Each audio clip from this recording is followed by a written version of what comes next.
Irmãos, vamos lá no Evangelho de Lucas.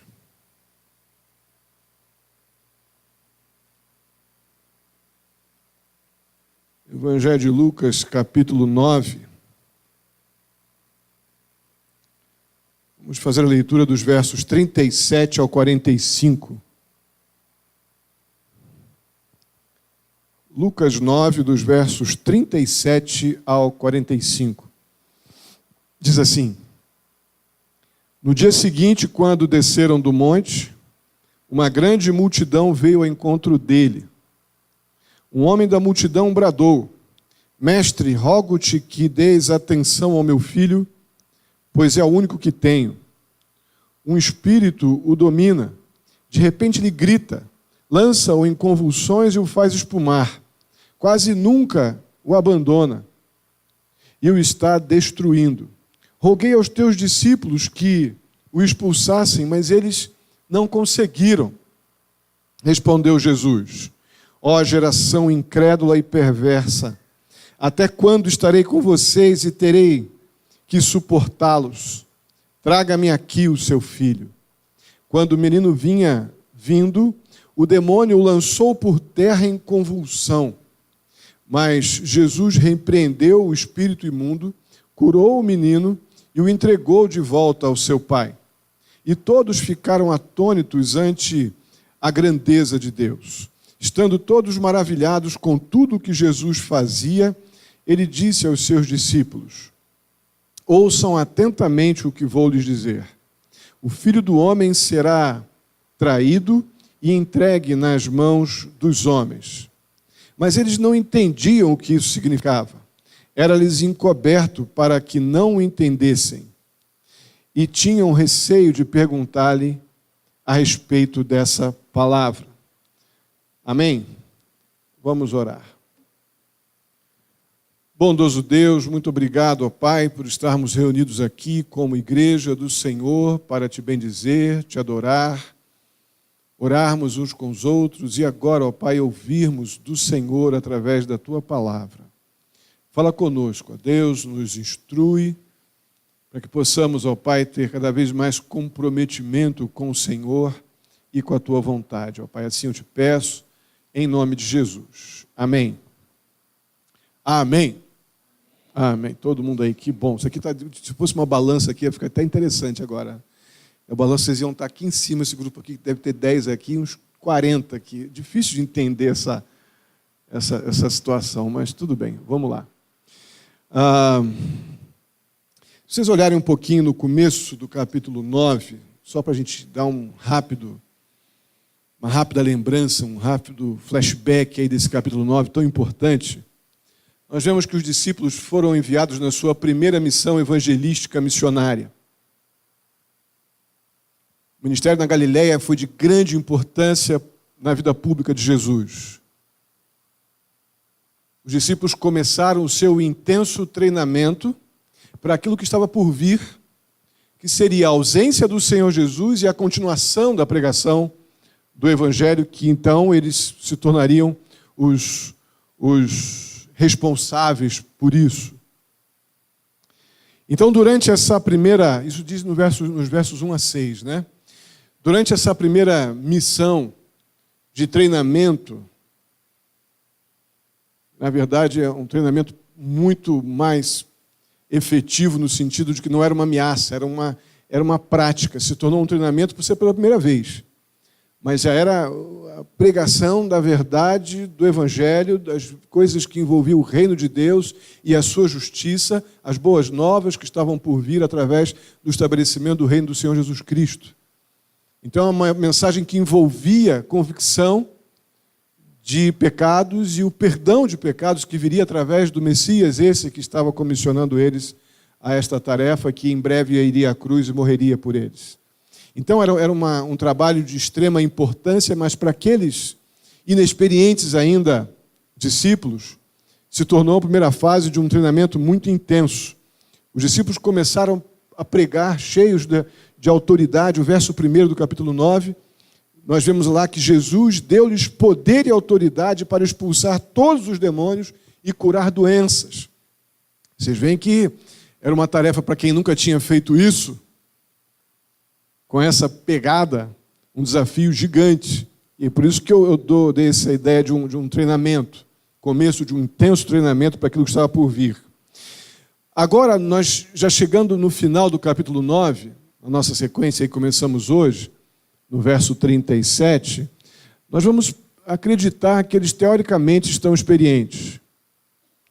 Teoricamente, eles já têm mais experiência, obviamente, do que tinham naquela primeira, tão desafiador comissionamento, até porque que o Senhor Jesus disse para eles, vão, mas vão sem bolsa, vão sem capa, vão sem recursos, e lá na pregação do Evangelho, aqueles que crerem os receberão, e lá vocês farão, então, a base para estarem pregando na região, ali em volta, porque eles que creem, os que crerão, eles hospedarão vocês, alimentarão vocês, cuidarão de vocês, não levem nada. Que desafio enorme, não é? E, obviamente, eles não foram em todas as portas que bateram nas vilas da Galileia, eles não foram bem recebidos por todos.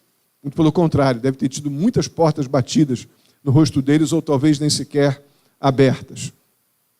O fato é que eles já deveriam, aqui nessa reta final do capítulo 9, estar com mais experiências e capacitados. Eles já tinham praticado, ou estavam participando, melhor dizendo, já tinham participado daquele momento extraordinário, onde 5.000 são alimentados, não é? Apenas com poucos pães e peixes. Eles já deviam estar seguramente mais experientes, porque eles participaram daquele momento especial da confissão de Pedro, quando ele afirma no verso 20, ele diz lá, quando o Senhor Jesus pergunta quem ele é, Pedro responde, o Cristo de Deus. Eles participaram desse momento extraordinário, dessa identificação profundamente teológica e corretíssima de Pedro, apesar de Pedro não entender ainda até que ponto ou quanto isso significava, como vimos aqui há algumas semanas atrás. Mas agora, enquanto Pedro, João e Tiago estão lá no Monte da Transfiguração, como vimos semana retrasada, tendo apesar de estarem sonolentos por uma boa parte do tempo que Jesus estava mais acima do monte, eles estavam numa primeira contraencosta e os outros estavam lá embaixo, sonolentos, mas eles tiveram aquela visão extraordinária de nada mais nada menos do que Jesus com Moisés e Elias, naquele momento incomparável da transfiguração, experimentaram coisas espetaculares, aqueles três junto com Jesus ali, e eles começam a descer do monte, no verso 35, na verdade eles viram antes de descer do monte o testemunho de Deus a respeito do Senhor Jesus, né? O verso 35 diz assim, este é o meu filho escolhido, ouçam-no. Eles participaram disso tudo, eles viveram momentos ali extraordinários. Enquanto os outros 9 estavam lá embaixo e falhando no seu ministério, pisando na bola, se sentindo seguramente mal, improdutivos e talvez sem entender o que estava acontecendo. Quando aquele pai, na parte lá debaixo do monte, se aproximou daqueles 9, trazendo o seu filho endemoniado, com convulsões, e aqui é uma expressão comum, porque havia muita dificuldade na antiguidade de se separar as convulsões fruto de epilepsia e os surtos convulsivos fruto de possessão demoníaca. Eu entendo aqui nesse texto, quando o Senhor Jesus usa as duas expressões, que ele expulsava, eles tinham poder e autoridade do Senhor Jesus para expulsar demônios e curar enfermos. Eu creio que é possível que essas duas coisas acontecessem, tanto física como espiritualmente nessas pessoas. O fato é que Jesus vinha com os discípulos descendo do monte, mas no decorrer dessa descida lá embaixo, aquele homem traz seu filho nesse estado deplorável,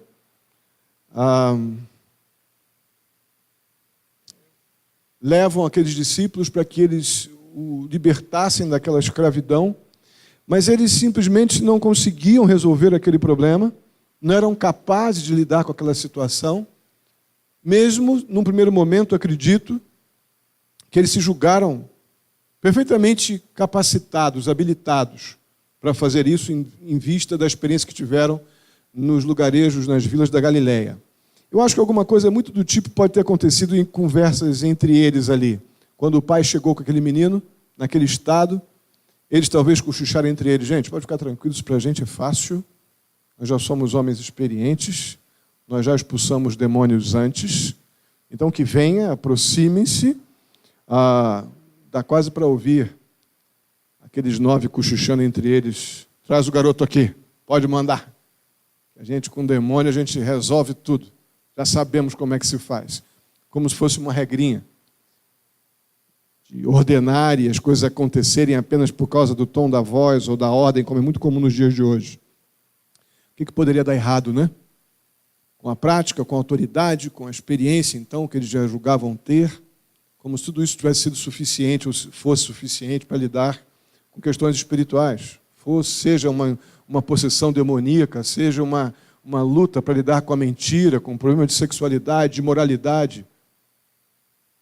Como se em algum momento da nossa história fosse fácil lidar com o pecado e com as coisas que são naturais do pai da mentira, que é Satanás. E eles acreditavam que provavelmente estavam tudo sob controle. Nada poderia dar errado, mas o fato é que deu errado. E deu muito errado. O demônio não obedeceu. Eles ordenaram, talvez tivessem feito até um coro.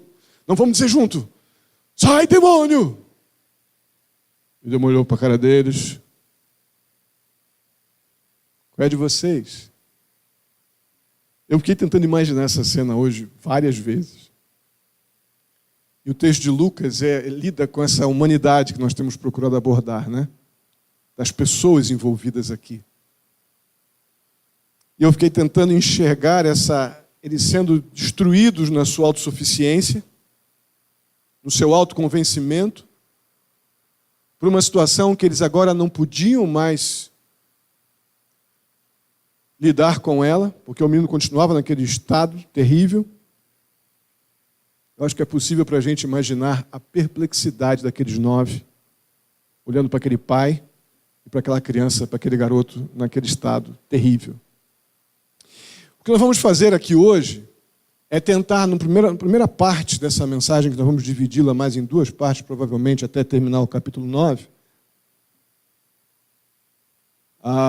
tentar encontrar o porquê, o que deu errado, o que falhou nesse momento da vida desses homens que são discípulos de Cristo. Eles criam em Jesus, já tinham experimentado isso antes, com o poder que o próprio Senhor Jesus concedeu a eles, e agora simplesmente a coisa não funcionou. O que deu de errado? Vamos trabalhar então essa ideia. O que nós vemos no texto é que uma multidão enorme, uma grande multidão, presenciou o fracasso daqueles 9, conforme o texto nos diz. Aí Jesus vem se aproximando com Pedro, Tiago e João. Pedro, Tiago e João voando, né, com aquilo que presenciaram lá no monte. E Jesus vinha com eles descendo. E eles se encontram com aqueles outros 9 que não podiam fazer nada pelaquela situação complicada. E o pai do garoto se aproxima de Jesus e diz: Senhor, teus discípulos não resolveram o meu problema. Os teus discípulos estavam aqui e eu corri para eles, diante da minha dor, e nada aconteceu. Aí Jesus, de um modo muito surpreendente, ele dá uma resposta que deve ter deixado todos ali, mais uma vez, inclusive os 3 que desceram, com as bocas bem abertas. Verso 41 diz: ó geração incrédula e perversa, até quando estarei com vocês e terei que suportá-los? Irmãos, às vezes um ou outro querido irmão fica meio achando que o pastor falou duro. pastor falou assim, falou assado, ou alguma coisa que a gente ouve de algum outro irmão. O irmão falou tão duro. Irmãos, as palavras do Senhor Jesus, várias vezes no seu ministério público, foram de uma dureza.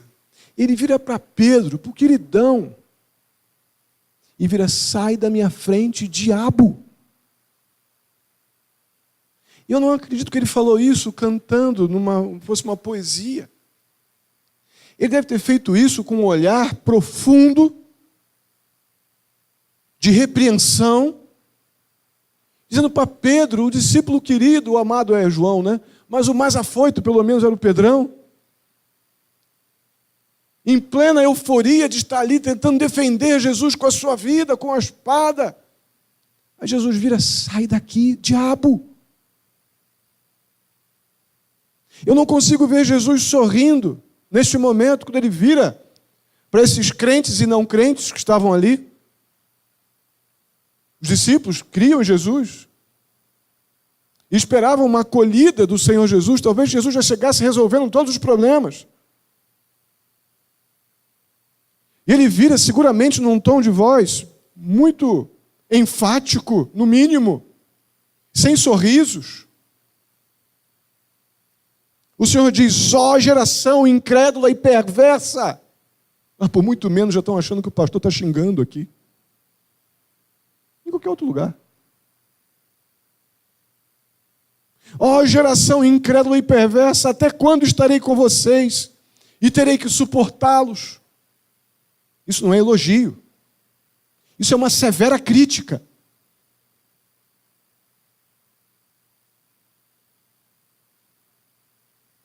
Mas aí vem uma outra pergunta. Jesus está falando com quem? Está falando com o pai daquele garoto? Seguramente não está falando com o menino, que o menino está totalmente incapaz de qualquer coisa por enquanto. Será que o Senhor Jesus está falando com as multidões? Um grande número de pessoas que estavam ali juntadas naquele momento, esperando ver milagres. Ou a mais difícil das hipóteses, será que Jesus está falando com os discípulos? Aqueles que estão ali confessando, ou pelo menos como aqueles que seguem a Jesus, estão sendo chamados agora de geração incrédula e perversa? Com quem o Senhor Jesus está falando? Eu acredito que o motivo do uso desse termo, né, ou dessa expressão geração incrédula e perversa, eu creio que Jesus estava se referindo a todos eles. O Pai, aos discípulos, a um monte de mestres da lei que deviam estar ali, como sempre, tentando pegar Jesus no contrapé. A multidão que estava ali atrás de pão e de peixe. Jesus está falando para toda essa turma junta, ou juntos. Eu creio que vem nesta dura repreensão do Senhor Jesus, nessa dura crítica sobre aquele momento daquelas pessoas, que inclui os discípulos. Eu creio que tem uma boa dose de frustração. O pastor, mas Jesus fica frustrado? Jesus morre na cruz? Jesus pode estar entristecido? Pode, da mesma forma como ele pode morrer. Ou pôde morrer. Então eu creio que aqui há uma boa dose de frustração de Jesus com todas aquelas pessoas ali. E repito que mais uma vez aqui eu estou incluindo os discípulos. E para a gente poder enxergar isso melhor, vamos pensar um pouco na maneira de Deus fazer as coisas na Bíblia. É muito comum nas Escrituras a gente ver Deus fazer as coisas usando anjos para cumprir ou realizar muitos dos seus propósitos. Concorda comigo? No Antigo Testamento a gente encontra demais. Vamos ver em Atos 1:8, os anjos, 2 anjos aparecendo ali para os discípulos. Calma, gente. Esse vocês estão vendo subir, também vocês verão descer. Quantas vezes no Antigo e Novo Testamento Deus usou seus mensageiros para cumprir propósitos específicos no processo de revelação? Lembram disso? Sim? Ok. Agora, você lembra de alguma vez na Bíblia que algum anjo tenha discutido com Deus sobre uma ordem que Deus deu? Alguém lembra? Tem na Bíblia algum momento onde algum anjo resolve questionar a forma, a maneira, o jeito que Deus estava agindo em determinada situação? Alguma vez você viu algum anjo ponderando alguma decisão divina? Legal. Agora pense nos discípulos. Vocês lembram de alguma passagem onde os discípulos chegam? Jesus, não estou entendendo. Acabei de mencionar Pedro, né? Não, eles podem matar o Senhor não, Jesus. Quantas vezes questionavam decisões e a maneira de Jesus agir como Deus, que eles diziam que criam. Você lembra de algum momento onde algum anjo do Senhor deixou de cumprir a sua tarefa? Ou cochilou durante o serviço? Como os nossos queridos cochilaram várias vezes? Algum anjo já fez isso? Você lembra de alguma coisa assim? Pois é. Mas tanto aqui no nosso texto, como em outros lugares das Escrituras, nós vimos que os discípulos diversas vezes falharam no cumprimento de sua missão. Então não é de admirar que Jesus tenha tido dias na sua humanidade, dias muito difíceis, dias de sofrimento, dias de frustrações, dias de cansaço. Muito provável. Eu creio que um dos muitos motivos seria saber que a humanidade, ainda afetada pelo pecado, retiraria dos seus discípulos o que eles tinham de melhor, muitas vezes. Eu creio que o nosso Deus, como o Senhor Jesus Cristo na sua humanidade, nosso Deus sofre com a dureza dos nossos corações. Que pai que não sofre com um filho procrastinador, com um filho desobediente, um filho teimoso, um filho manipulador? Que pai humano na sua imperfeição não sofre com essas coisas? Porque o nosso Pai do céu não sofre com o nosso coração duro e com a nossa incredulidade. Acho que uma das coisas mais ofensivas para Deus são os nossos gestos de incredulidade. Mesmo assim, nós sabemos que Deus suportou o nosso pecado na pessoa do Senhor Jesus Cristo e cumpriu plenamente até o fim o propósito de salvar pecadores através de Cristo, e ainda nos usaria na realização dos seus propósitos divinos. Eu creio que essa, sem dúvida alguma, é uma das grandes maravilhas do seu amor, é o fato de Deus não nos descartar. Apesar de conhecer plenamente o nosso potencial para o fracasso, ter um exército de anjos que o serviriam sem titubear, ainda assim Deus decide salvar pecadores através do sacrifício do seu Filho e ainda usar pecadores no cumprimento da sua justiça e da sua providência soberana em nossas vidas. É nesse contexto que os discípulos estão, irmãos. É neste contexto que nós estamos, com potencial para entristecer o Senhor Jesus, como também com a capacitação dada pela obra de Cristo na cruz, de sermos profundamente úteis na realização dos seus propósitos justos e soberanos. Mas aqui no nosso texto nós vemos que aquilo que os discípulos não conseguiam fazer no verso 42, aqueles 9 não conseguiram por nada resolver, Jesus fez numa simples frase. Verso 42, o verso na segunda metade diz, na verdade, o diabo, como sempre, tentando dar seu show, né? Quando Jesus manda no verso 41 que o pai traga o garoto até ele, no finalzinho, aí vemos Satanás dando o seu showzinho de sempre, Quando o menino vinha vindo, o demônio o lançou por terra em convulsão. Aí são aqueles espasmos, não é? Quem já viu uma pessoa endemoniada sabe do que eu estou falando. Mas Jesus repreendeu o espírito imundo, curou o menino, então eu creio que havia problema físico além do espiritual, e o entregou de volta ao seu pai. Vai para casa, filho, vai com teu pai para casa, que você está livre e curado. Aí que os discípulos botaram a mão na cabeça mesmo, gente do céu, e agora? O homem chegou aqui numa frase, sem pulinho, sem voltinha, sem frase de efeito. Uma frase acabou tudo que tinha que acontecer, até parecido com o que nós fizemos lá na região da Galileia, naquelas aldeias. O que houve? O que houve? O texto nos diz no verso 43 que todos, eu creio que inclusive os discípulos, todos ficaram maravilhados com o poder de Deus manifesto através do Senhor Jesus Cristo. Só que os discípulos, eu creio que além de maravilhados, eles ficaram também apavorados. Tiveram essa dose a mais. Porque eles agora não estão questionando mais o Senhor Jesus, o seu poder, ou qualquer coisa que o Senhor Jesus pudesse vir a fazer, mas eles estão questionando a sua autoridade. Eles estão se questionando.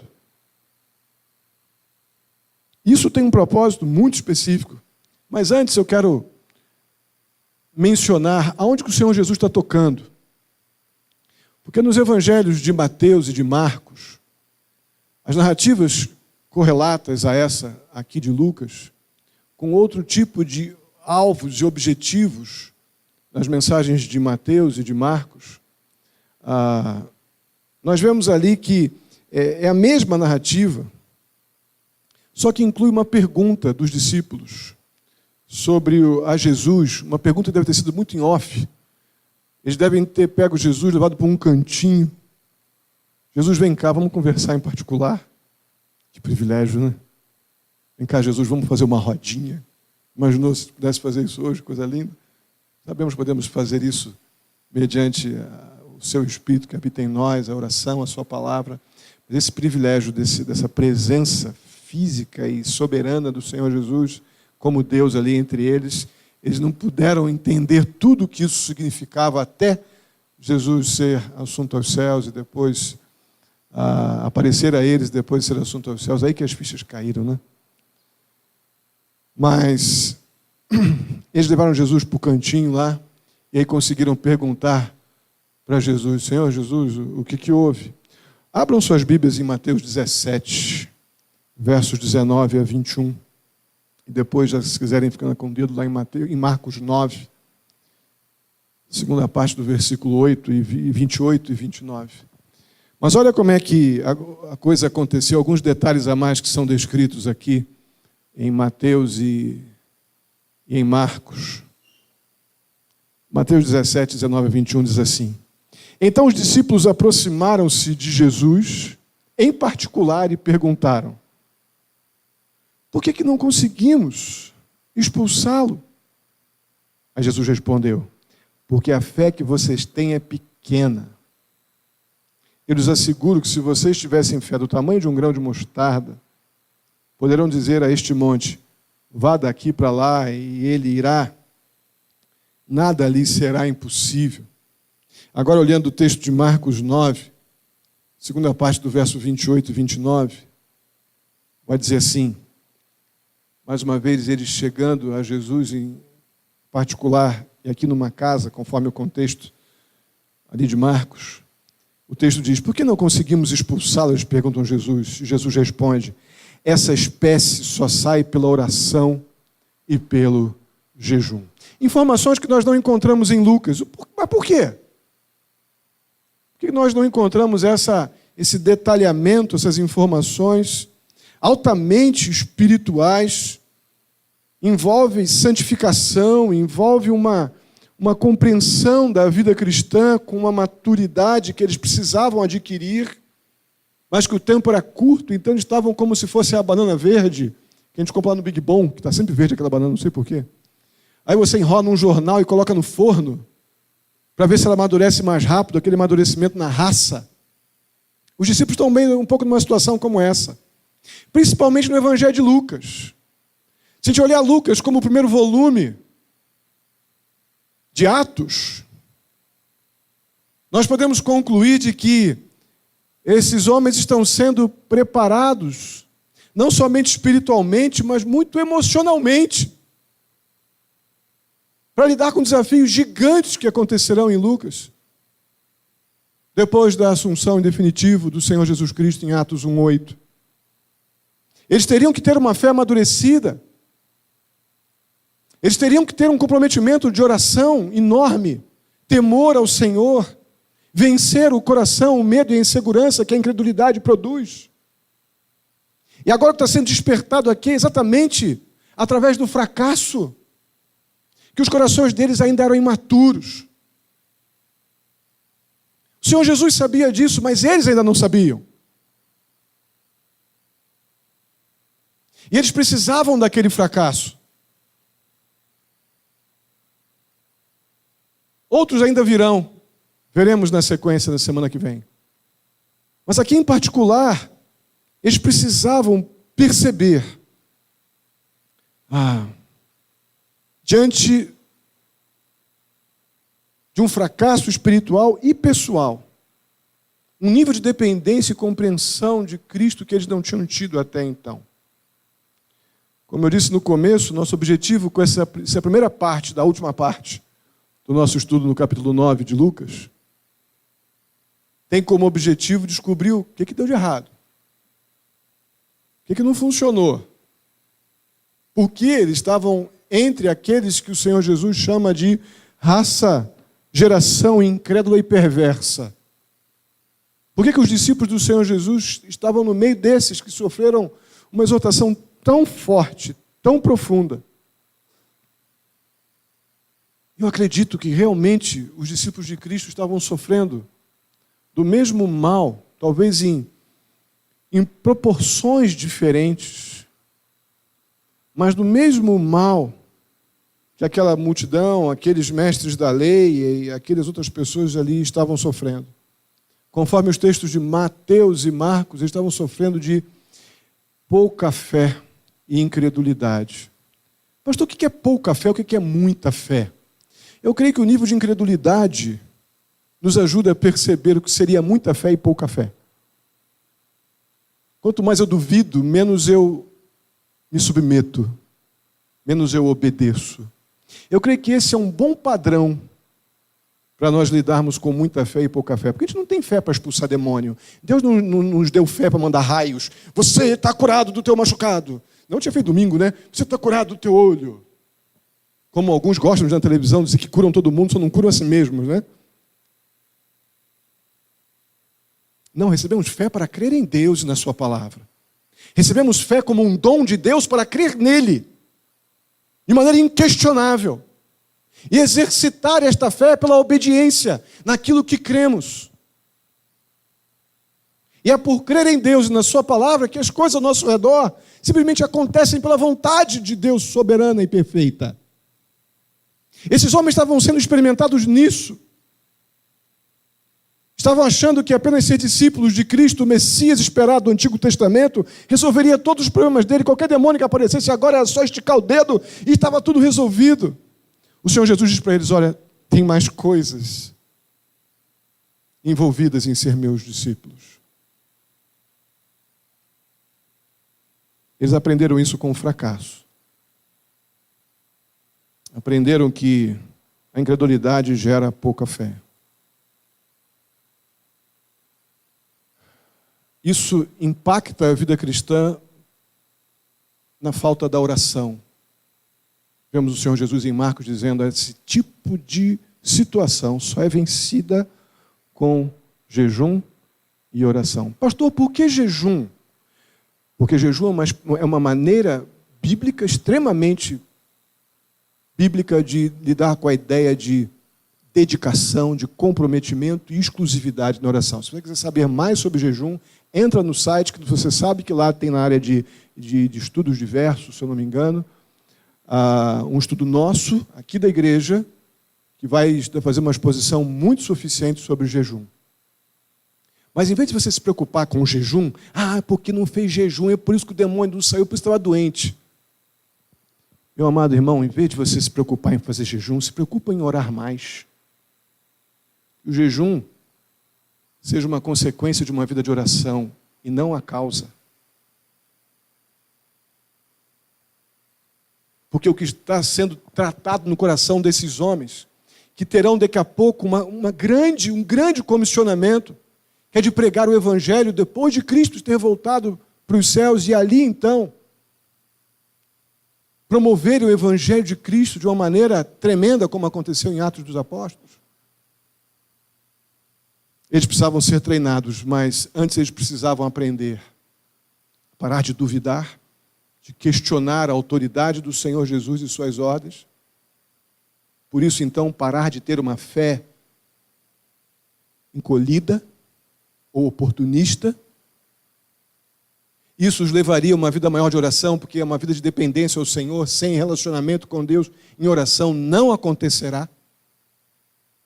Então eles precisam orar, uma vida de oração, de comprometimento real com Deus, um relacionamento pessoal, mediante a oração. E esses ingredientes, a falta desses ingredientes, tirava deles autoridade, poder. Mas o contrário é verdadeiro. O exercício constante desses ingredientes bíblicos geram autoridade e poder. Mas eles fracassavam agora porque lhes faltava isso. Lucas, diferentemente de Mateus e de Marcos, ele vai expor mais a fragilidade humana, enquanto Mateus e Marcos trataram dessas questões práticas de vida cristã, uma confrontação mais direta no sentido de torná-los logo mais aptos para o serviço, mas aqui Lucas vai lidar com o mesmo momento, mas tratando questões bem pessoais, emocionais, daqueles frágeis homens com tão grande missão. O verso 44 diz assim: o Senhor Jesus, acredito que depois disso, olha bem para os olhos deles e diz: ouçam atentamente o que vou lhes dizer. O Filho do Homem será traído e entregue nas mãos dos homens. Irmãos, essa é a última coisa que eles queriam ouvir. Porque estamos vendo aqui medo nesses homens, insegurança. Quando Jesus veio resolver o problema, eles deram quase que não sei o que está acontecendo, mas ainda bem que Jesus chegou. Aí agora Jesus, depois de exortá-los tão fortemente, depois de livrar aquele menino de uma dor tão intensa, espiritual e física, Jesus vira para os seus apavorados discípulos e diz: olha, preste atenção, eu não vou mais ficar aqui com vocês muito tempo. Eu serei traído, inclusive, por um de vocês. E serei preso. Eles agora entram numa profunda crise e ficam caladinhos. Estão com medo de abrir a boca e descobrir mais alguma coisa. Já descobriram que a fé é pequena, que falta oração e jejum, que estão sem autoridade por causa disso, tem medo de abrir a boca agora e Jesus dizer mais alguma coisa, né? E eles ficam quietinhos, apavorados, e agora o mestre vai embora. Como diz o verso 45, mas eles não entendiam o que isso significava. Era-lhes encoberto por causa da incredulidade que ainda tinha um espaço grande no coração daqueles homens, para que não entendessem. E tinham receio de perguntar-lhe a respeito dessas coisas. Irmãos, por tudo que ainda vai acontecer em Atos, pela instituição da igreja, momento extraordinário do Espírito Santo passando a habitar a vida do homem ali, naquela transição de Atos 2, sinais extraordinários evidenciando a presença do Espírito Santo na igreja. Diante daquilo que os esperava mais adiante, esses homens precisavam ser tratados na sua alma, como muitos de nós.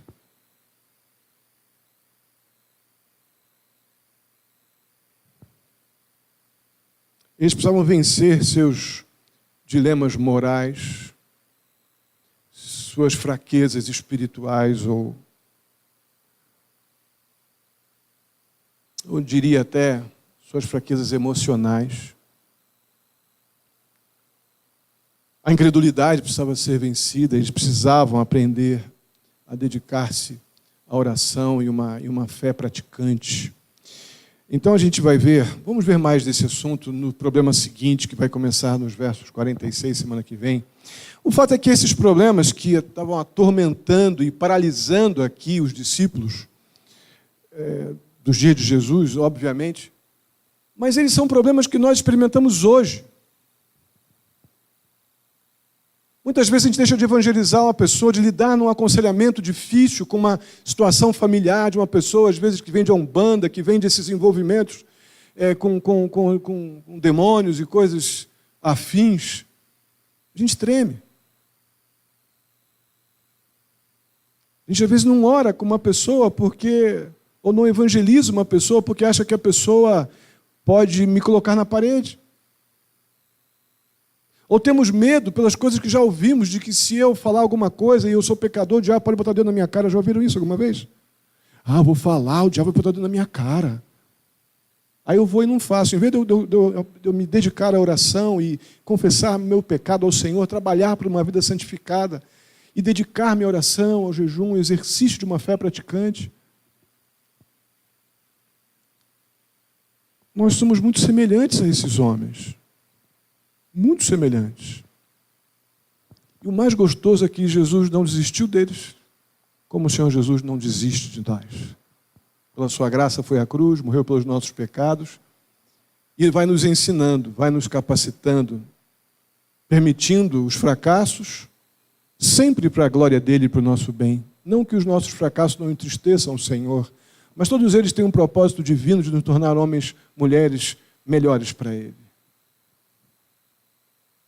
Então, se nós queremos ser úteis na causa de Cristo, nós precisamos amadurecer na fé.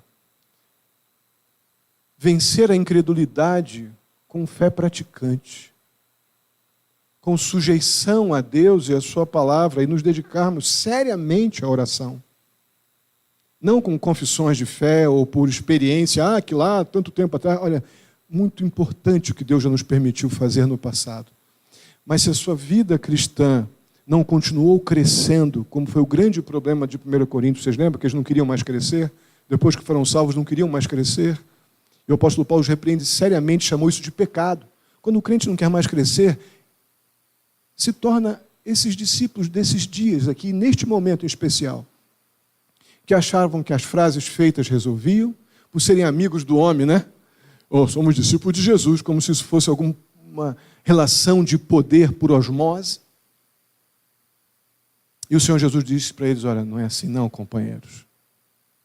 Para que vocês possam encarar o porvir e serem fiéis na causa que eu vou confiar a vocês, vocês precisam ser homens de fé amadurecida, vencer a incredulidade, terem um relacionamento comigo de oração e temor e tremor, e assim vocês receberão autoridade e poder para cumprir a missão que lhes cabe. Irmãos, a mensagem para nós é exatamente a mesma.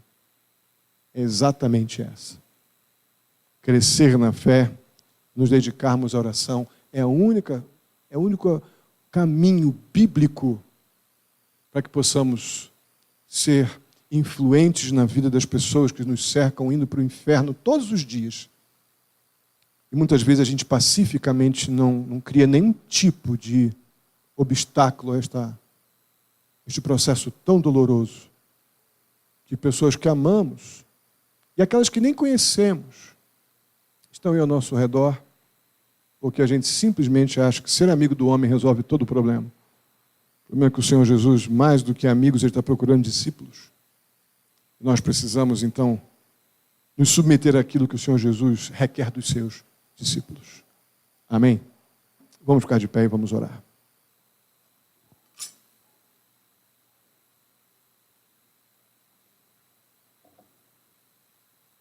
Bondoso Deus, muitíssimo obrigado. Podemos olhar para a Tua palavra, ó Pai, e enxergar este momento.